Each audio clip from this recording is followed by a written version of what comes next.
지도 한 장 나눠드렸죠? 예, 지도를 한번 보십시오. 자, 바울의 전도 여행이 딱 그려져 있는데요. 요번에 새로 나온 책입니다. 이게 성경 2.0 쉬운 지도, 요 책에 이렇게 나와 있는 페이지를 여러분들에게 보여드렸는데, 바울이 저 위에 보면 안디옥이라고 있어요. 안디옥. 루가오니아 보면 부르기아 밑에, 아시아 밑에 안디옥 있죠. 안디옥 이 교회에서 파송을 받았어요. 그래서 어떻게 하냐면은, 자, 여기 중간에 있는 이 안디옥 교회에서 파송을 받고, 여기 안디옥에서 예루살렘으로 바울의 3차 전도여행을 보고하러 가죠. 예루살렘에. 그 예루살렘에 가서 바울의 대적자들이 바울을 법에 넘깁니다. 그래서 여러분 그 지도에 보면 예루살렘 있죠. 자, 이 예루살렘에서 잡혀서 가이사라로 갔고, 가이사라에서 다시 시돈으로 갔고, 시돈에서 배 타고 다시 무리로 갔고, 거기서 배 타고 다시 살모네로 갔고, 자, 파란 선 딱 그어져 있죠. 예, 그래서 살모네로 갔고, 그래서 미항이라는 곳에서 이제 떠나려고 하는데, 바울이, 하나님께서 내게 암시를 주셨습니다. 풍랑이 일어납니다. 가면 안 됩니다. 지난주에 말씀 나눴지 않습니까? 자, 그러나 사람들이 누구 말을 더 들었어요? 백부장이? 선주와 선장의 말을 들었다. 그래서 14일간 표로하게 됩니다. 그래서 머문 곳이 뭐냐면 멜리데. 멜리데는 위에 시칠리아, 로마의 그 유명한 시칠리아 섬, 그 밑에 있는 멜리데 섬이에요. 멜리데 섬. 네, 지금은 몰타 섬입니다. 몰타 섬. 굉장히 유명한 휴양지이기도 하죠. 자, 여기서 다시 수라구사로 갔다가 레기온으로 갔다가 보디올로 갔다가 아비오 광장으로 갔다가 로마로 들어갑니다. 화살표대로. 자, 그러면 여러분 성경책을 한번 보십시오. 성경책을 보면 28장 1절에 보면 우리가 구조된 후에 안즉 그 섬은 멜리데라. 이 멜리데가 바로 그 섬입니다. 자, 7절 말씀에 이 섬에서 가장 높은 사람 부볼리오라 하는 사람의 추장이겠죠. 이 사람한테 초청을 받아서 하나님의 놀라운 은혜로 말미암아 10절 말씀에 우리를 대접하고 떠날 때 우리 있을 것을 배에 실었더라. 이 섬에 얼마나 있었냐면 3개월이나 있습니다. 11절 말씀에 석 달 후에 갑니다. 자, 수라구사로 가요. 그 다음에 13절 보세요. 레기온. 아까 지도에서 레기온 보셨죠? 그 다음에 이튿날 어디로 가냐면 보디올. 아까 지도에서 보셨죠? 이렇게 하면서 14절 말씀에 이와 같이 로마로 가니라. 여러분들에게 보여드렸던 지도 항로가 바로 이런 루트를 따라갔다 하는 것을 여러분들이 기억하시면서, 우리는 말씀에 보면은 어디 갔다 그러면 금방 간 것처럼 느껴지죠.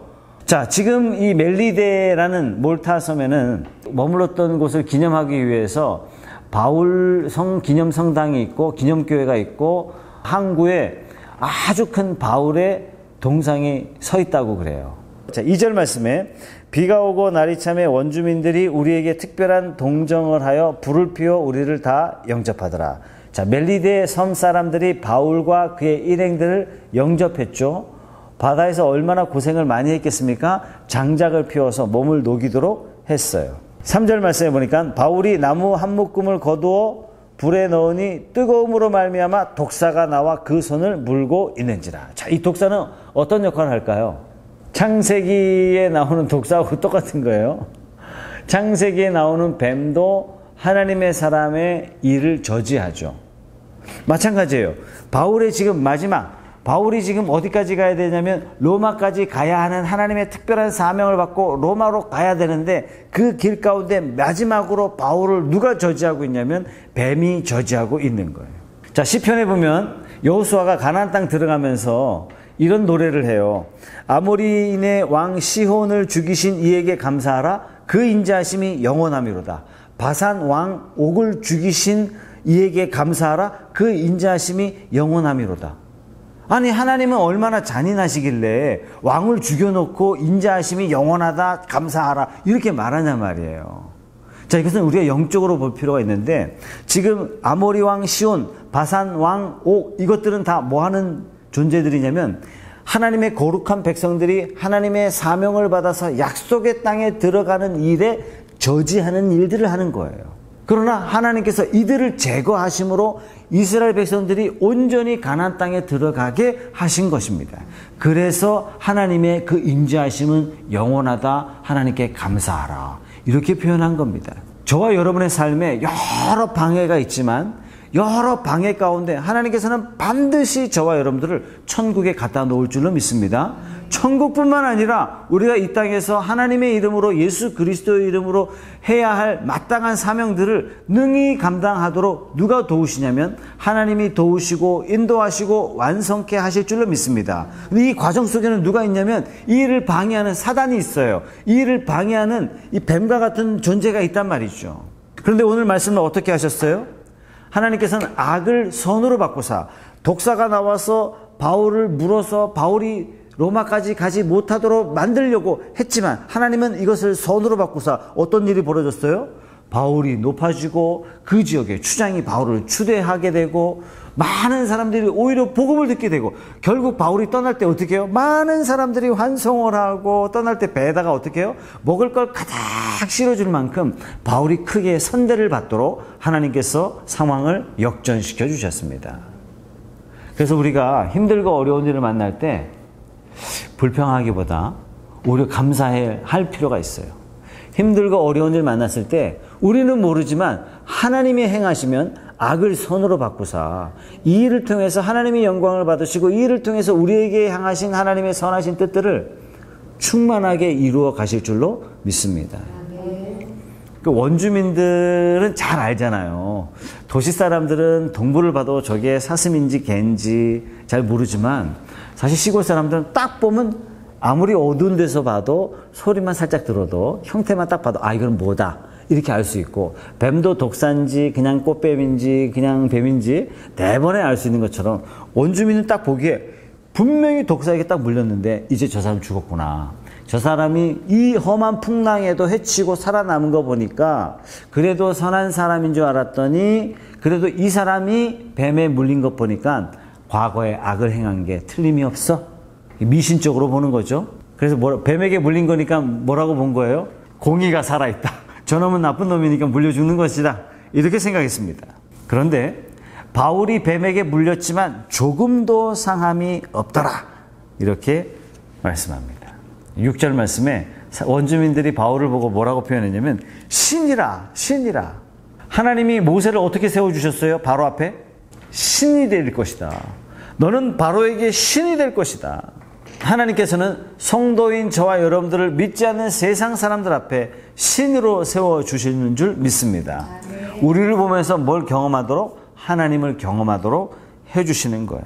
자, 7절 8절 이 섬에서 가장 높은 사람 버블리오라 하는 이가 그 근처에 토지가 있는지라 그가 우리를 영접하여 사흘이나 친절히 머물게 하더니 8절 말씀에 버블리오의 부친이 열병과 이질에 걸려 누워 있거늘. 자, 이때 당시에 열병과 이질은 뭐죠? 이제 곧 죽는 겁니다.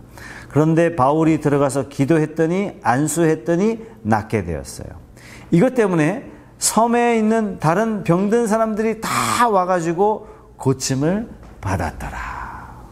사탄이 독사를 보내서 바울의 가는 길을 막고자 바울의 팔을 확 물었지만 하나님께서는 이것을 선으로 바꾸사 오히려 복음을 전하게 하시고 하나님께서 바울과 함께 하심을 보여주시는 특별한 기적과 이적으로 하나님께서 사용하셨습니다. 자, 바울이 가는 곳마다 어떤 일이 벌어져요? 가는 곳마다 복음이 전파되는 놀라운 일이 일어나죠.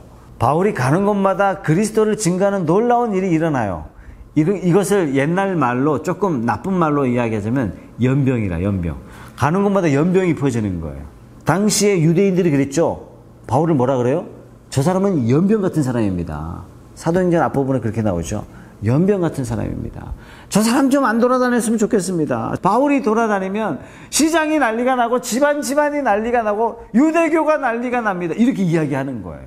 이 연병을 더 좋은 말로 하자면 이거죠. 그리스도의 향기.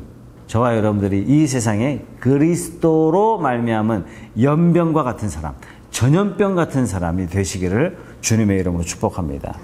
근데 그리스도인이 갔는데도 연병의 효과가 안 나타나, 전염병이 안 일어나. 그리스도인으로서 향기를 날리는 것이 아니라 우리 스스로 신분을 속이고 살고 있다는 말과 같은 것입니다.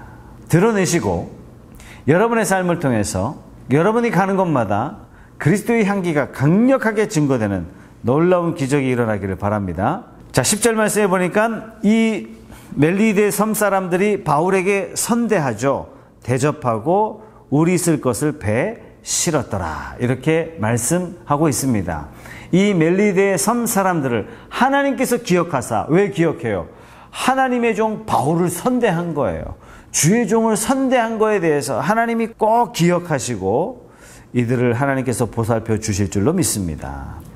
자, 그 다음에 이제 바울이 이제 배를 타고 이제 출발합니다. 어디로 가요? 로마로 가는 길이죠.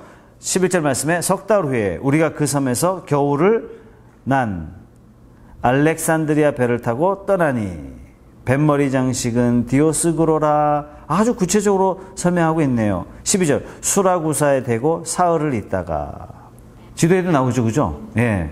자, 13절 말씀에 거기서 둘러가서 레기온에 이르러 하루를 지낸 후 남풍이 일어나므로 이튿날 보디올에 이르러.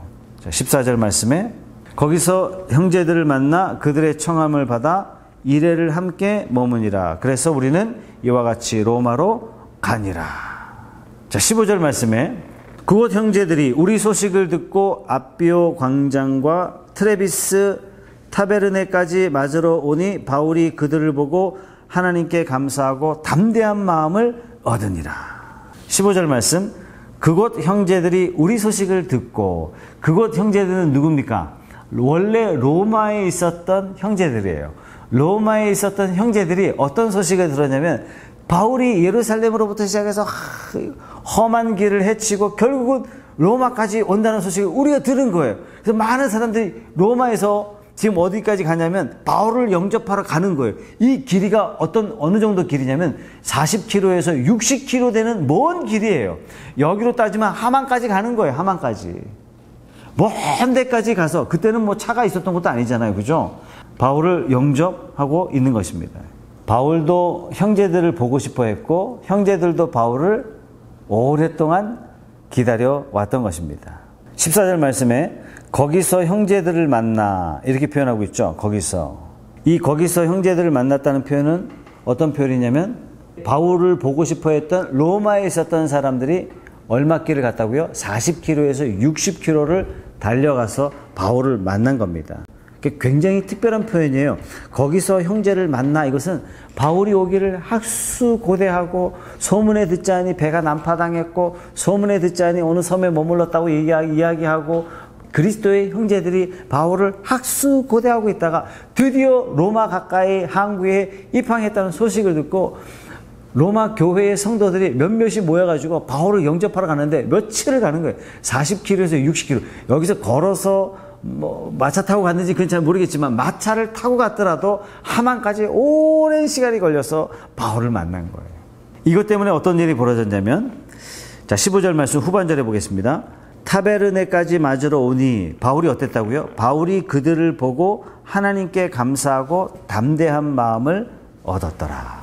자, 애당초 바울이 예루살렘에 들어가기 전에 뭐라고 표현했냐면 내가 로마도 가서 보아야 하리라, 이렇게 바울이 표현하고 있어요. 그러니까 바울이 예루살렘에 가서 포박에 묶인 채로 이제 로마로 압송 당하게 되는데, 이 예루살렘에 들어가기 전부터 바울의 마음은 항상 어디 있었냐면 내가 로마에 가야 될 것이다, 이렇게 늘 이야기했단 말이에요. 예루살렘에 가기 전에 고린도에서 석 달을 머뭅니다. 고린도에서 석 달을 머물면서 뭘 써요? 로마서를 써요. 로마서에 보면 로마에 가고 싶다, 내가 너희들을 가 보고 싶다, 너희들을 만나고 싶다, 내가 로마를 꼭 가야 되겠다, 이런 표현이요 여러 번 강조돼서 나오고 있습니다. 특히 로마서 16장에는요 많은 사람들에게 안보해요. 누구에게 안보하고 누구에게 안보하고 누구에게 안보, 모두 몇 명이 나오냐면 바울이 안보를 전하라고 한 사람이 무려 26명이나 소개되고 있습니다. 정말 많은 사람이 나오죠. 바울은 비록 죄수의 몸으로 자유의 몸은 아니지만 그토록 보고 싶은 성도들을 지금 만나고 있는 거예요. 바울이 로마 근교에 있는 항구에 입항하자마자 많은 성도들이 바울을 다 기다리고 만나고 있는 거예요. 이 사람들이 어떤 사람이었어요? 이미 고린도에서부터 바울이 편지를 하기를 내가 이 사람에게 안보를 전해주십시오, 저 사람의 안보를 전해주십시오. 그 모든 사람들이 다 항구에 다 나와 있다고 생각해 보십시오. 바울은 또 이렇게 묶인 채로 배에서 내리고 있어요. 그렇다고 해서 바울이 죄인의 마음과 비천한 마음과 안쓰러운 마음으로 그랬겠습니까? 아니죠. 복음을 가진 자로서 담대하게 그 한국의 성도들을 만나는 기쁨과 감사함으로 그 성도들을 만나고 있는데 15절 말씀에 뭐라고 이야기하고 있다고요? 그들을 보고 하나님께 감사하고 담대한 마음을 얻으니라. 바울은 정말 로마로 가고 싶었어요. 정말 로마에 가고 싶었습니다. 그러나 바울의 뜻과는 조금 다르게 하나님의 뜻은 바울을 어떻게 했냐면 포박에 묶어놓고 로마로 보내셨어요. 이것은 바울의 뜻이 아니었는지 몰라요. 또 바울이 진작부터 로마로 가고 싶어 했는데 로마로 가는 길이 막혔는지도 모르겠습니다. 바울이 원하는 방법, 바울이 원하는 때에 로마에 도착하지는 못했을지라도 하나님의 뜻 가운데 하나님의 방법대로 로마에 들어가게 되었습니다. 그래서 15절 말씀에 바울이 뭐라고 이야기해요? 하나님께 감사하고 감사한 것만 있는 것이 아니라 15절 말씀 맨 마지막에 보면 어떤 마음이 있었어요? 담대한 마음. 자, 그럼 이런 질문을 한번 해보겠습니다. 성경에 보면 두려워하지 말라, 이 얘기는 가로 열고 뭐가 어떤 거예요? 두려움이 있다는 얘기예요. 바울이 지금 15절 말씀에 담대한 마음을 얻었다는 얘기는 마음에 뭐가 없었어요? 두려움이 있었다는 얘기예요. 담대함이 없었다는 얘기예요. 용기가 없었다는 얘기예요. 다시 말해서 바울이 오랜 환난을 경험하면서 로마로 가는 그 길이 험난한 길을 경험하면서 14일 동안 풍랑에 접하면서 바울 마음에 의기소침해 있었다는 얘기예요. 그러나 하나님께서는 바울의 믿음의 동역자들을 보내셔서 그들에게 따뜻한 영접을 받게 하심으로 어떻게 그 마음에 담대한 마음을 샘솟게 하셨다라는 것입니다. 그래서 믿음의 형제 자매들이 서로 믿음 안에서 교제하는 것은 너무나 중요한 것입니다. 나 혼자 신앙생활 할 수 있다고요? 그러나 그렇지 않습니다. 신앙생활은요, 믿음의 형제 자매가 모여서 서로를 위로하고 격려하고 서로에게 담대한 마음을 주고 용기를 주고 격려하면서 함께 세워져 가는 것, 이것이 바로 신앙생활이라는 사실을 우리가 잊지 말아야 되겠습니다. 또 하나, 바울이 오늘 형제들을 만나면서 담대한 마음을 얻었잖아요. 이걸 보면서 우리가 또한 뭘 알 수 있냐면 바울은 전천후 인간이 아니에요. 바울은 로봇 같은 사람이 아니에요. 다메섹 도상에서 예수를 만나자 처음부터 끝까지 죽을 때까지 불같은 열정으로 와 이러다가 살다가 복음 전하다가 획 죽은 것이 아니란 얘기예요. 바울도 마음속에 깊은 상처가 있고 복음을 전하다가 복음이 막혔을 때 좌절하는 마음이 있었고 절망하는 마음이 있었고 의기소침해 있었고 연약할 때가 있었고 부족할 때가 있었다는 얘기예요. 이때 바울의 나이가 추정하건대 60살이에요. 다메섹 도상에서 바울이 예수님을 만난 나이가 30살쯤. 자, 그러면 복음을 전한 지 한 30년 지난 거예요. 그죠? 자, 그러면 예루살렘에서 로마로 이렇게 올라가는 이 길 전체 기간이 얼마나 되냐면 가운데 바다에서 14일 동안 풍랑이 있잖아요. 그죠? 오늘 이 섬에 가서 3개월 있잖아요. 그럼 예루살렘에서 로마까지 간 그 총 기간은 1년입니다. 결코 적지 않은 기간이었던 거예요.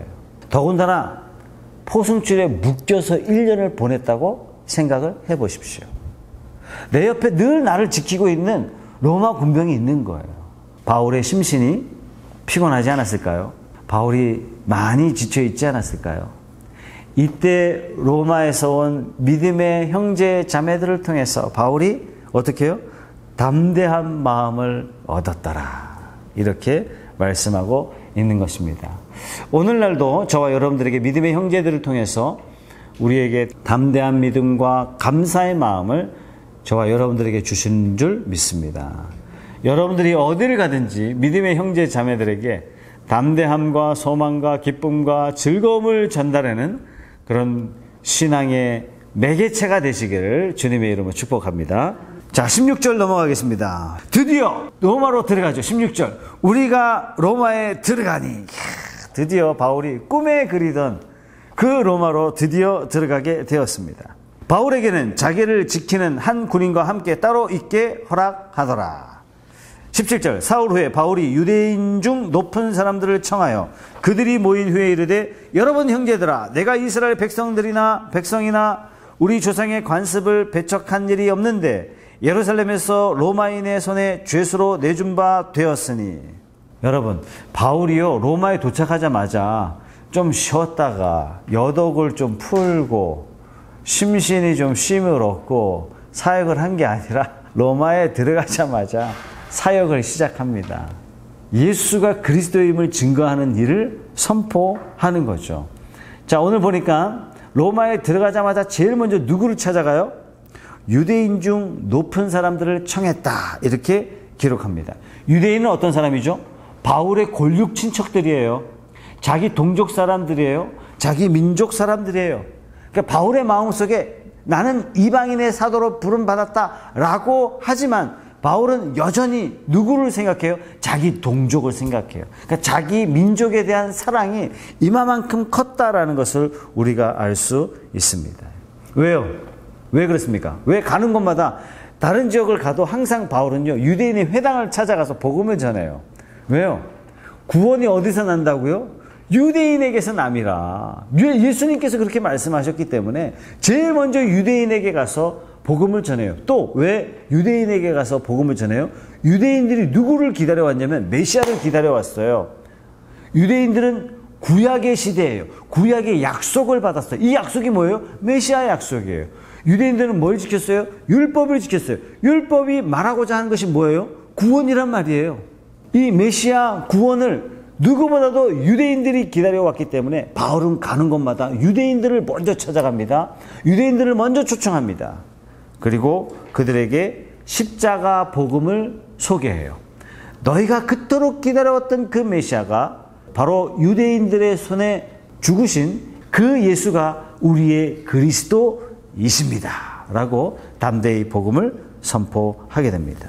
자, 18절 말씀 보겠습니다. 로마인은 나를 신문하여 죽일 제목이 없으므로 석방하려 하였으나 19절 유대인들이 반대하기로 내가 마지못하여 가이사에게 상소하며 내 민족을 고발하려는 것이 아니니라.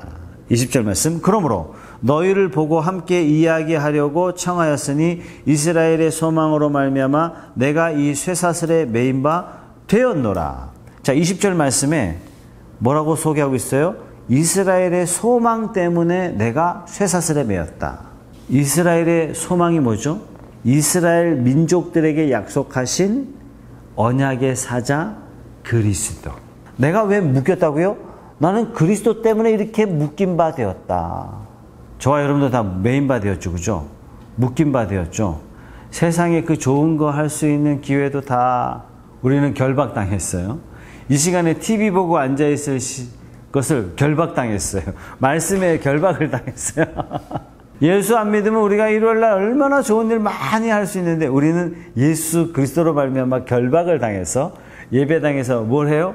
그 높으신 하나님을 찬양하는 저와 여러분들로 부름받은 줄로 믿습니다. 22절도 읽고 지나가죠. 이에 우리가 너의 사상이 어떠한가 듣고자 하니 이 파에 대하여는 어디서든지 반대를 받은 줄 알기 때문이라 하더라. 23절 그들이 날짜를 정하고 그가 유숙하는 집에 많이 오니 바울이 아침부터 저녁까지 강론하여 하나님 나라를 증언하고 모세의 율법과 선지자의 말을 가지고 예수에 대하여 권하더라. 바울의 복음 증거는요, 변함이 없어요. 어디를 가든지 율법과 선지자를 통해서 예수가 그리스도이심을 증거하고 있어요. 우리도 마찬가지입니다. 구약의 율법이 예수 그리스도고 또 구약의 선지자가 그토록 이야기했던 모든 메시지의 핵심이 어디를 향하고 있냐면 예수가 그리스도이심으로 향하고 있다는 사실을 우리도 또한 증거해야 됩니다. 이게 뭐냐면 성경 전체 주제죠. 성경 전체의 주제가 뭐냐면 율법과 선지자가 그리스도를 표현하고 있는 거예요. 성경이 쓰여진 기록 목적도 뭐냐면 모든 것은 다 그리스도를 향하고 있다라는 것입니다. 성경이 우리에게 쓰임받고 있는 사용 목적도 예수가 바로 그리스도다. 과거의 율법과 선지자가 예수가 그리스도임을 증거하고 있다라는 것입니다. 자, 사도행전은 어떻게 시작하냐면 사도행전 1장 3절에 하나님 나라로부터 시작해서 오늘 바울이 설교가 어떻게 맞춰지고 있냐면 하나님 나라에 대해서 담대히 선포해요. 그러니까 사도행전 전체는요, 하나님 나라에서 시작해서 하나님 나라로 맞춰지고 있는 것입니다. 지금 바울은 로마에 가자마자 유대인 중에 높은 사람들을 초청해가지고 율법과 선지자를 통해서 예수 그리스도를 증거하고 있고 이것을 통해서 하나님 나라를 소개하고 있는 거예요. 어떻게 해요? 아침부터 저녁까지. 1년 동안 배 타고 왔으면 속도 울렁울렁 할 텐데 로마에 도착하자마자 자기의 사명을 다 감당하고 있습니다. 이 예수님께서 이 땅에 오신 이유는 하나님 나라를 회복하러 오셨고, 예수님이 장차 오신다는 얘기는 장차 하나님 나라를 완성하러 오실 것이고, 믿는 저와 여러분들 어떤 사람이냐면 하나님 나라의 거룩한 일꾼으로 우리가 부름받았습니다.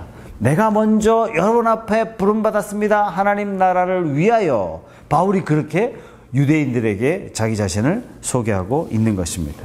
자, 24절의 말씀. 그 말을 믿는 사람도 있고 믿지 아니하는 사람도 있더라. 여러분, 복음을 들으면요, 복음을 전하면 반드시 두 종류예요. 믿는 사람이 있고 믿지 않는 사람이 있습니다. 저 사람 왜 안 믿어? 그럴 필요가 없어요. 복음은 선언이에요. 선언이기 때문에 복음을 받아들인 자가 있고 복음을 받지 못하는 사람이 있어요. 축복과 저주가 딱 나눠지는 것입니다. 어느 세대나 마찬가지예요. 자, 사도행전이 시작되면서부터 계속 베드로도 복음을 전하고 바울도 복음을 전하는 복음 전함의 역사가 계속 소개되고 있지 않습니까? 소개될 때마다 어떤 일이 벌어져요? 그 지역에 믿는 사람이 생기고 반대로 복음을 듣고 대적하는 사람이 생기는 것이에요. 자, 그러면 우리는 복음을 전할 때마다 대적하는 사람이 없었으면 좋겠어요. 그래서 전도를 못해요. 왜? 대적자들이 무서워서. 아니에요. 우리가 복음을 전할 때 반드시 대적자가 있다는 사실을 우리가 인정해야 돼요. 자, 25절의 말씀. 서로 맞지 아니하여 흩어질 때에 바울이 한 말로 이르러 선지자 이사야를 통하여 너희 조상들에게 말씀하신 것이 옳도다. 일러스되. 선지자 이사야를 통해서 뭐라고 말씀하셨어요? 이 백성에게 가서 말하기를 너희가 듣기는 들어도 도무지 깨닫지 못하며 보기는 보아도 도무지 알지 못하는도다. 이 백성들의 마음이 우둔하여져서 그 귀로는 둔하게 듣고 그 눈은 감았으니 이는 눈으로 보고 귀로 듣고 마음으로 깨달아 돌아오면 내가 고쳐줄까 함이라 하였으니. 하나님의 복된 소식을 듣고도 깨닫지 못한다는 얘기예요. 바울이 복음을 전했는데 로마에 있는 유대인들이 안 들어요. 이것은 어떤 일이에요? 이미 이사야를 통해서 예언하신 말씀이란 얘기예요. 말씀이 그대로 되었다는 얘기입니다. 말씀을 안 듣는 사람, 복음을 대적하는 사람 보고 답답해하고 정말 속상해, 그럴 필요 없다는 얘기예요. 저 사람이 복음을 안 듣는 것도 이사야를 통해서 이미 선언하신 말씀이 응하신 거란 얘기예요. 28절. 그런즉 뭐한즉 유대인들이 복음을 거부한즉 하나님의 구원이 어디로 갔어요? 이방인에게 간 거예요. 그게 로마서의 논리예요. 로마서 성경은 이렇게 이야기해요. 유대인들이 복음을 거절함으로 이 복음이 어디로 갔다고요? 이방인에게로 갔다. 그러나 이 복음은 첫째 유대인들을 위한 것이다. 말세에 어떤 일이 벌어져요? 모든 유대인들이 회개하고 다 돌아오게 될 것이다. 그러면서 이 바울이 이방인의 사도로 부름받았음에도 불구하고 그 마음속에 자기 동족 유대인을 향하여 애틋한 마음으로 절규하면서 너희들이 어찌하든 간에 돌아와라. 내가 저주를 받는다면, 여러분들이 유대인들이 복음 안에 돌아오는 조건으로 내가 저주받는다면 나 저주받겠습니다. 바울이 그렇게까지 이야기하는 거예요. 그냥 바울이 자기 동족에 대한 사랑이 애틋한 거예요. 자, 30절, 31절. 바울이 온 이태를, 이거 뭐죠? 이틀 온전히 자기 셋집에 머물면서 자기에게 오는 사람을 다 영접하고. 바울 뭐예요? 죄수 아니에요, 죄수? 수많은 사람들을 다 영접하고. 바울이 뭐 했어요? 하나님 나라를 전파하며 주 예수 그리스도에 관한 모든 것을 담대하게 거침없이 가르쳤더라. 여러분, 이렇게 사도행전이 마무리되고 있습니다. 사도행전 처음 시작할 때 우리가 늘 외웠던 성경 말씀 있죠. 오직 성령이 너에게 임하시면 너희가 권능을 받고 예루살렘과 온 유대와 사마리아와 땅끝까지 이르러 내 증인이 되리라 하시니라. 이 말씀이 1차적으로 이루어졌어요. 어떤 일이 이루어졌어요? 바울이 로마에서 하나님 나라를 전파하며 주 예수 그리스도에 관한 모든 것을 담대하게 거침없이 가르치더라. 예수님께서 부활 승천하시기 전에 성령이 임하시면 이와 같이 될 것이다 라고 말씀하셨는데, 성령이 예수께서 부활하신 이후에 120문도가 모였던 다락방에 임하자 저들의 제자들을 통해서 하나님께서 놀랍게 역사하시기를 오늘 전 세계의 전초기지 로마에 복음이 입성하는 놀라운 역사가 일어나게 되었습니다. 이 패러다임이 하나님께서 이스라엘 백성들을 구원하시기 위해서 어떻게 해요? 요셉을 먼저 보내시는 거예요. 애굽에 요셉을 먼저 보내시고 이스라엘 백성들을 안전하게 430년 동안 보호하셨다가 그들을 빼내서 가나안 땅에 집어넣으시죠. 성령께서 바울을 로마로 보내시는 이유는 세 가지가 있어요. 첫째, 당시 로마는 세계의 중심 도시였기 때문에 그래요. 하나님의 견고한 터를 바로 이 세계의 중심 도시에 심기를 원하셨기 때문에 하나님께서 바울을 보내셔서 온 이태 동안에 하나님 나라를 담대히 가르쳐 전파하도록 하나님께서 하셨어요. 두 번째, 이 로마는요 이방인의 땅이기 때문에 이방인 전도를 위한 전초 본부예요. 세 번째 보면 로마서 15장 23절에 보면 바울이 계속 어떤 얘기해요? 내가 땅끝까지 가야 되겠다. 땅끝까지. 땅끝이 어디예요? 예루살렘에서 땅끝은 스페인이에요. 스페인. 로마에 있는 성도들 향해서 편지를 쓰면서 뭐라고 얘기하냐면 내가 반드시 땅끝까지 가야 되겠습니다. 여러분들이 나에게 약간의 연보를 해 주십시오. 그것 때문에 내가 로마가 아니라 서바나 스페인 가서 복음을 담대히 전할 수 있을 것입니다.